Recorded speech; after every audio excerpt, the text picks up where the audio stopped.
Welcome to the Digital Maddie Show with your host and host Mitthyl. The show made exclusively for solopreneurs, artists, and coaches who wants to build their digital empire. With 15 plus years of business experience, I cover topics on personal branding, content creation, and digital marketing on this show, and invite many experts who share the same passion like mine. Today we have an amazing guest on our show. He's already into the studio. Let's welcome him.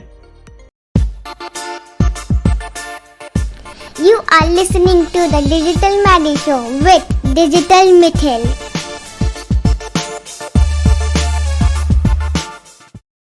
So we have on the show none other than Stormie Andrews. So Stormie, thank you so much, first of all, for taking your time and coming to this show. Welcome to the show.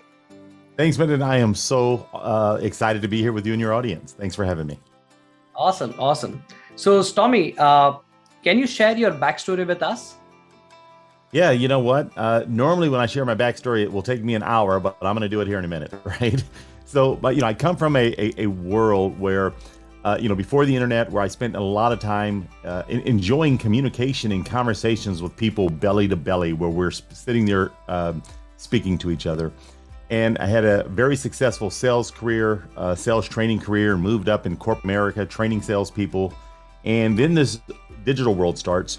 And one of the things that I noticed is people started to rely upon their websites, mainly because that's where consumers of their goods and services, that was their first interaction with an organization. And I realized that these websites were lousy communicators. They were horrible communicators because they weren't trained to communicate properly to the ideal clients. That sent me on my path almost 10 years ago of developing the world's best buyer persona system, a system designed to make your digital asset, your website, your most effective employee. I totally agree with you, Stormie, because most of the websites that are built primarily are built to confuse the consumers or the customers rather than having a straight journey where the consumer can walk and get the things done. So I'm super excited to try to extract more secrets from you. Awesome. So Stormie, let's go ahead. And since you said that, website being the number one thing when it comes to any, solopreneur, entrepreneur, or even a big company. So you mentioned about something which is very important, and that is the customer avatar and the buyer persona. So your customers' buying journey, and how do you communicate with them through each of the stages when we build a particular website, or, can you throw some light on that? Absolutely.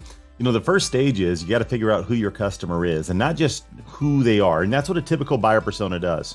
But more importantly is how do they think? What got them in the place that they're at to require your goods and services? And now, once you understand that, we can start going backwards. What got them to that point? And what got them to that point? Meaning that no one will wake up this morning for most goods and services, wake up and say, oh, I want to buy X, Y, and Z, or I want this particular service without having previous thoughts and conversations about it. So if we can go back and start thinking of and start documenting what those initial thoughts were that led them down the path to needing your goods and services, well, you can, if you understand the questions that they're asking back then, which could have been 6 months or a year before they're ready to pick up the phone and call you, well, now you can become a resource to them much, much earlier in their buyer's journey. They're in what we would call the awareness stage back then. They're aware that they have a pain point. They're aware that they have a problem. They have no idea what the solutions are, or maybe they do know what the solutions are, but this is unfamiliar territory. So when someone's in that stage, their emotions are different than someone who's ready to buy your goods and services today. And by the way, the more expensive your goods and services are, typically the more consideration involved in their purchasing decision. So when they're in the awareness stage, when they have a pain point, when they have an issue, you're the solution. How can you help them? How can you help them unlike any of your other competitors? Well, the greater the insights that you have into their mindset, their thinking, their triggering events, their belief systems, their action belief versus inaction belief, meaning what do they believe will happen if they take action? What do they believe will happen if they continue to stall and not take action? And how can you be a resource to those individuals? Well, then the next stage from awareness is consideration. They're considering the various alternatives. And when someone's going through the consideration stage, how can you help that person? Even though it may be the same individual, we have to realize that their emotions and their motivations have shifted. And how can you provide the necessary resources to the person in the consideration stage versus the person in the decision stage? Now, I see lots of websites that deliver great content for someone in the decision stage, right? Because that's the person who's ready to buy. That's the person that they've generated their message to. But statistically speaking, HubSpot did a survey back in 2015, and they said that it's like 96% of the people that visit your website are in the awareness and consideration stage. Only 4% are in the decision stage. So if you don't have resources for the 96%ers, you've got issues. This is huge, basic, foundation, fundamental. And this is one crucial thing that most of the web developers, as well as the people who have mind behind making the websites, miss. And this is a very important thing which you shared right now. Thank you. Thank you so much, Stormie, for that. You're welcome. So now since this is the thing that you shared right now, so if we have to understand and go into the mind of the consumers using what exactly do they want? So what are the various tools that you probably use which can be at your fingertips? Well, that's why I wrote the book, The World's Best Buyer Persona System, because prior to my book, I couldn't find the tools. There just wasn't, there was the, customer avatars, and there was buyer persona books out there, but they didn't address adequately the area that I just addressed. So I created the World's Best Buyer Persona System, and it's a step-by-step guide. When someone uses the book or listens to the Audible or do the online course, there's worksheets. No different than a surgeon that's about to perform a delicate operation. There's steps that they go through. There's the prep. If they have to do an incision, they have to, lay down the medication, then the incision, then the next step, then the next step, and the next step to ultimately have success. I've created the system in a step-by-step process that anyone can follow to help you gain the understanding required and the questions that you need to be asking yourself, thinking and helps you see the world from the lens of your customers. And that's a big deal. Oftentimes, as businesses, we see the world through our own lens. We have to get to the other side and see us the way our customers see, understand their pain points, their issues. So I've created the system, which is the World's Best Buyer Persona System, to walk you through the process, series of worksheets to help you become a better resource to prospects and customers. And it's a system designed to create customers from scratch, because it really is an unfair advantage in the marketplace. I am super excited to have that to grab that copy and to implement much of the advanced things that you must have shared in that particular, I would say, a workbook rather than just a book. It will be a workbook. A lot of brainstorming has to be done, and I think that will gain a lot of clarity to the people who are trying to be the market leaders. Absolutely. Awesome. So first of all, congratulations for making such an amazing system. And I think that is going to solve a lot of people's problem. So the book that you have created, the system that you have created, so how to use the world's best buyer persona system to get your entire team on the same page and then drive the decision. Yes, what I recommend when organizations go through this exercise, or when organizations book me to walk them through the exercise, I require that we have representatives from the various customer-facing departments. Let's have someone from the sales side. Let's have someone from the customer service side. Let's also have representatives from the marketing side. You see, the sales team, they're going to have a different perspective as it pertains to your customers, as opposed to the customer service team. They get to see different sides of the same coin.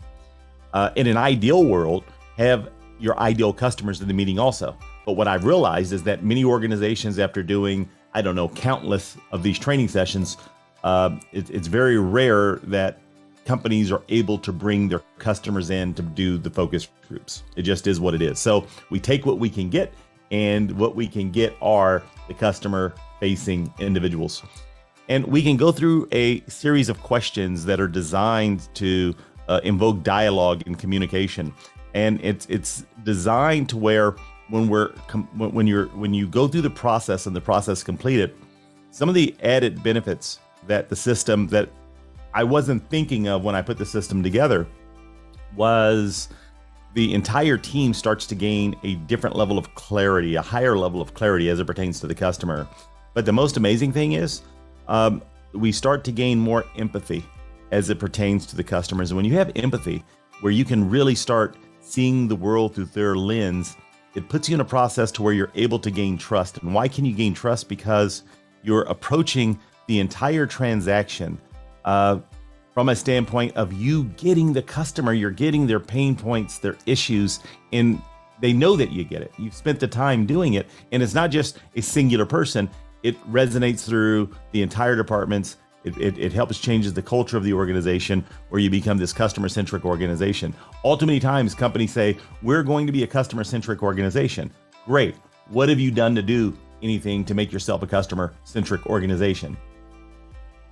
In reality, when they give me the answers, not much. Well, the world's best buyer persona system is a way, a method that helps drive that customer-centric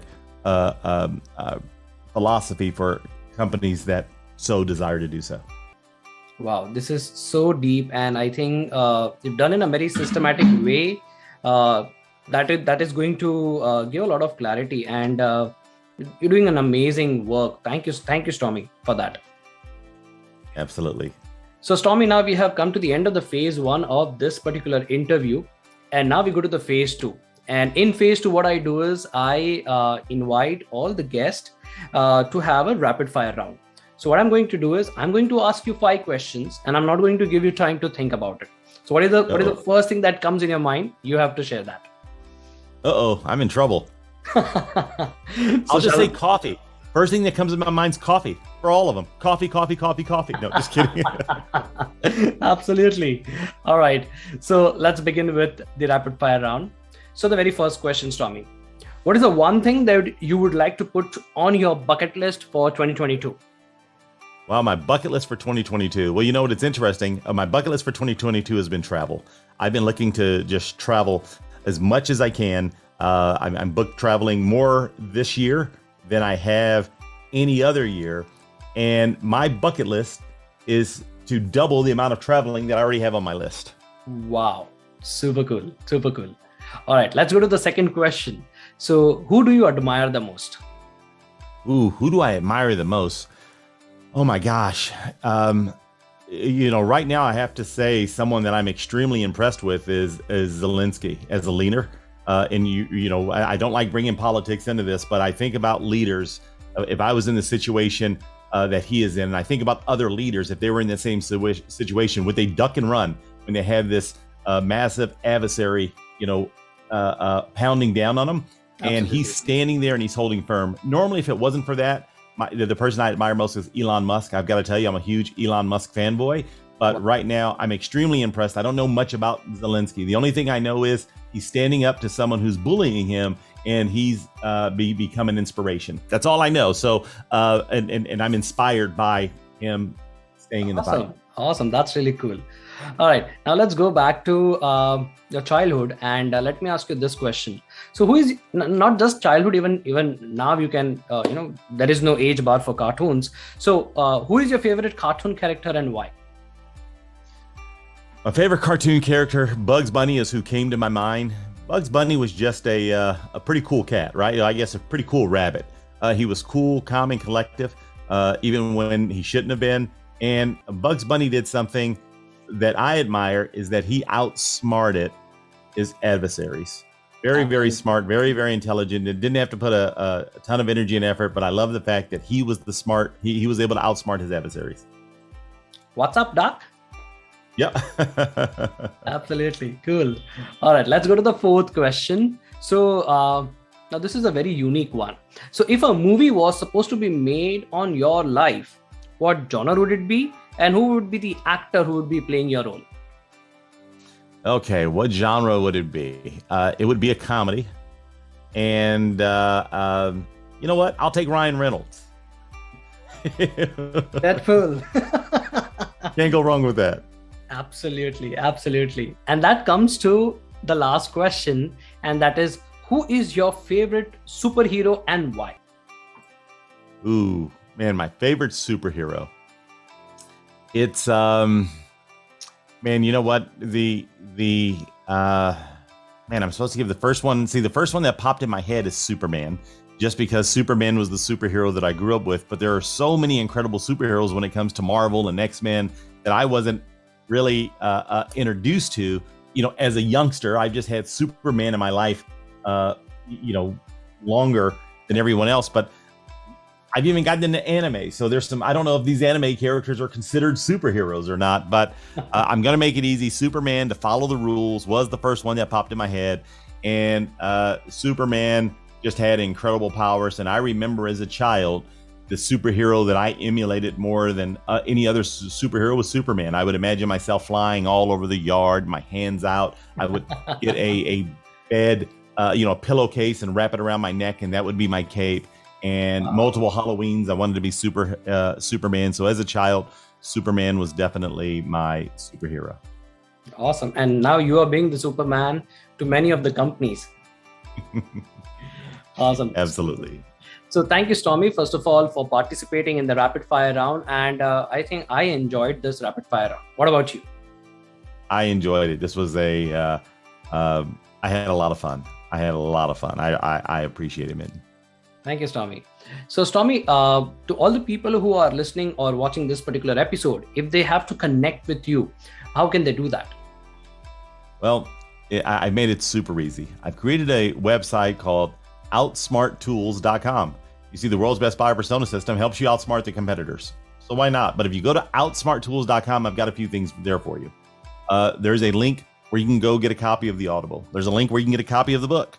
There's also a free exercise, and it's a great exercise. It's called the Marketing Success Wheel. If you go through that exercise, there will be a series of videos where I will walk you through a process to help you gain clarity in your marketing in only 15 minutes. I highly recommend you do that. Plus, you have my social media profiles where you can connect with me any way you want to connect with me, but outsmarttools.com is the place to go.